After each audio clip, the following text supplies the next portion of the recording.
ಜನಸಾಮಾನ್ಯರಿಗೆ ಒಳ್ಳೇದಾಗಬೇಕು, ಜನಸಾಮಾನ್ಯರು ಓಡಾಡಲಿಕ್ಕೆ ಅನುಕೂಲ ಆಗುವಂತದ್ದು ಸರ್ಕಾರಗಳು, ಯಾವುದೇ ಸರ್ಕಾರ, ರಾಜ್ಯ ಸರ್ಕಾರ ಇರ್ಬೋದು, ಕೇಂದ್ರ ಸರ್ಕಾರ ಇರ್ಬೋದು, ಬೆಲೆ ಏರಿಕೆ ಯಾರೂ ಕೂಡ ಈ ರೀತಿ ಮಾಡುವಂಥದ್ದು ಏಕಾಏಕಿ ಒಂದೇ ಸಲ 80-90% 100ರಷ್ಟು ಜಾಸ್ತಿ ಮಾಡಿರುವಂಥದ್ದು ಖಂಡನೀಯ.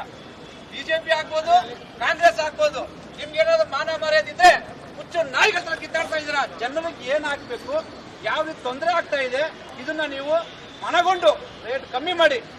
ಬಸ್ಗಳಲ್ಲಿ ಪುಕ್ಸಟೆ ಕೊಟ್ಟಿದ್ದೀರಿ, ಮೆಟ್ರೋದಲ್ಲಿ ಪುಕ್ಸಟೆ ಕೇಳ್ತಾ ಇಲ್ಲ. ಏನ್ ರೇಟ್ ಇತ್ತು ಅದೇ ರೀತಿ ಅದನ್ನೇ ಮುಂದುವರ್ಸ್ಕೊಂಡು ಹೋಗಿ. ಒಂದು 5%, 10% ಒಂದು ರೈಸ್ ಮಾಡೋದ್ರಿಂದ, ಹೆಚ್ಚು ಮಾಡಿದ್ರು ಕೂಡ ನ್ಯಾಯಬದ್ಧವಾಗಿರ್ತದೆ. ಒಂದೇ ಸಲ 80-90% ಮಾಡೋದ್ರಿಂದ ಯಾರ ಮನೆ ಹಾಳು ಮಾಡಬೇಕು ಅಂತ. ಈಗಾಗಲೇ ಮೆಟ್ರೋದಲ್ಲಿ ಓಡಾಡಬೇಕು ಅಂದ್ರೆ, ಬೆಂಗಳೂರಿಂದ ಎಲ್ಲರೂ ಹೋಗ್ಬೇಕು ಅಂದ್ರೆ 2 ಗಂಟೆ 1 ಗಂಟೆ ಸಮಯ ಇಡಿಸ್ತದೆ, ಬೇಗ ಹೋಗಕ್ಕಾಗಲ್ಲ. ಮೆಟ್ರೋದಲ್ಲಿ ಹೋಗ್ಬೇಕು ಅಂತೇಳಿ ಎಲ್ಲರೂ ಏನೋ ಒಂದು ಕಮ್ಮಿ ರೇಟಲ್ಲಿ ಹೋಗ್ಬೋದು ಅಂತ ಬಹಳಷ್ಟು ಆಸೆಯಿಂದ ಇದ್ರು. ಈಗ ಅದು ಜಾಸ್ತಿ ಮಾಡಿದ್ರ. ಈಗ ಬಸ್ಸಲ್ಲಿ ತುಂಬ್ತಾರೆ, ಆಮೇಲೆ ಎಲ್ಲರೂ ಈಗ ನಾವೆಲ್ಲರೂ ಬರ್ಬೇಕು ಅಂದ್ರೆ ಪೆಟ್ರೋಲ್ ಬರ್ತಿದ್ವಿ, ಈಗ ಕಾರ್ ಹಾಕೊಂಡ್ ಬರ್ಬೇಕು. ಒಬ್ಬರು ಇಬ್ಬರು ಬರುವಂತವ್ರು ಮನೆ ಬಾಡಿಗೆ ಕಟ್ಟಕ್ಕೆ, ಮಕ್ಕಳು ಫೀಸ್ ಕಟ್ಟಕ್ಕೆ ಒದ್ದಾಡ್ತಾ ಇದ್ದಾರೆ.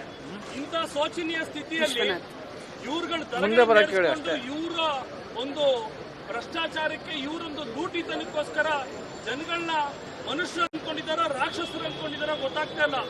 ಹಾಗಾಗಿ ಇವತ್ತು ಮೆಟ್ರೋ ಇಲಾಖೆ ಆಗಿರ್ಬೋದು, ಕೇಂದ್ರ ಸರ್ಕಾರ, ರಾಜ್ಯ ಸರ್ಕಾರ ತಕ್ಷಣದಲ್ಲೇ 49ರಷ್ಟು ದರವನ್ನು ಇಳಿಸಬೇಕು. ಇಲ್ಲ ಅಂತಂದ್ರೆ ಕರ್ನಾಟಕ ವ್ಯಾಪ್ತಿ ಎಲ್ಲ ಹೋರಾಟಗಾರರು, ಎಲ್ಲ ಕನ್ನಡ ಪರ ಸಂಘಟನೆಗಳು ಒಟ್ಟಾಗಿ ಸೇರಿ ಉಗ್ರವಾದ ಹೋರಾಟವನ್ನು ಮಾಡಬೇಕಾಗುತ್ತೆ. ಜೊತೆಗೆ ಇವತ್ತು ಇವ್ರಿಗೆ ನಾಚಿಕೆಡಿತನ ಆಗಬೇಕು. ಮೆಟ್ರೋ ಶಂಕರಣ್ಣನ ಕನಸು. ಆ ಶಂಕರಣ್ಣನವರ ಹೆಸರನ್ನ ಒಂದು ಮೆಟ್ರೋ ನಿಲ್ದಾಣಕ್ಕೆ ಇಡೋ ಯೋಗ್ಯತೆ ಇವ್ರಿಗಿಲ್ಲ ಅಂತಂದ್ರೆ ಇವ್ರು ಯಾವ ರೀತಿ ಸರ್ಕಾರವನ್ನ ನಡೆಸ್ತಾರೆ?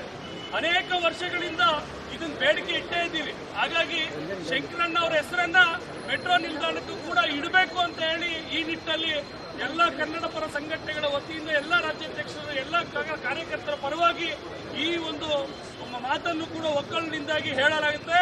ತಕ್ಷಣದಲ್ಲೇ ದರವನ್ನ ಇಳಿಸಬೇಕು. ಶಂಕರಣ್ಣ ಅವರ ಹೆಸರನ್ನ ಮೆಟ್ರೋ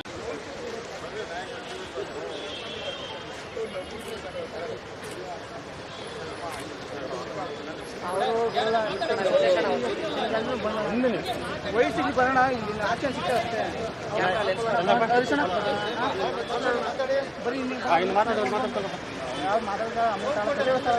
ಏನಿವತ್ತು ಕನ್ನಡ ಪರ ಸಂಘಟನೆಗಳು ಎಲ್ಲ ಸೇರಿ ಎಲ್ಸಂದ್ರ ನಟರಾಜ್ ಅವರ ಅಧ್ಯಕ್ಷತೆಯಲ್ಲಿ ಕನ್ನಡ ಒಕ್ಕೂಟದಿಂದ ಏನಿವತ್ತು PMRCL ಮೆಟ್ರೋ ದರ ಏರಿಕೆ ಆಗಿರೋದ್ರಿಂದ ಅದನ್ನ ದರನ ಕಡಿಮೆ ಮಾಡಬೇಕಂದ್ಬಿಟ್ಟು ಇವತ್ತು ರಾಜ್ಯ ಸರ್ಕಾರಕ್ಕೆ ಮನವಿಯನ್ನು ಮಾಡ್ಕೊತಾ ಇದ್ದೀವಿ. ಸಾಮಾನ್ಯ ಜನರ ಪರಿಸ್ಥಿತಿನ ಅರ್ಥ ಮಾಡ್ಕೊಂಡು ರಾಜ್ಯದಲ್ಲಿ ನಡೀತಾ ಇರುವ ಬೆಳವಣಿಗೆಗಳು, ದಿನ 5,000-6,000 ಜನ ವಲಸೆ ಸೇರ್ಕೊತಾ ಇದ್ದಾರೆ. ಬೆಂಗಳೂರು ನಗರ ಭಾರಿ ದೊಡ್ಡ ಮಟ್ಟದಲ್ಲಿ ಬೆಳೀತಾ ಇದೆ. ಕನ್ನಡಿಗರು ಎಲ್ಲ ಒಂದ್ ಕಡೆ ಮೂಲೆ ಗುಂಪು ಆಗ್ತಾ ಇದ್ದಾರೆ. ಅದಾಗಬಾರ್ದು. ರಾಜ್ಯ ಸರ್ಕಾರ ಎಲ್ಲದರಲ್ಲೂ ಸಾಮಾನ್ಯ ಜನರಿಗೆ ಅವರು ತಿಳುವಳಿಕೆ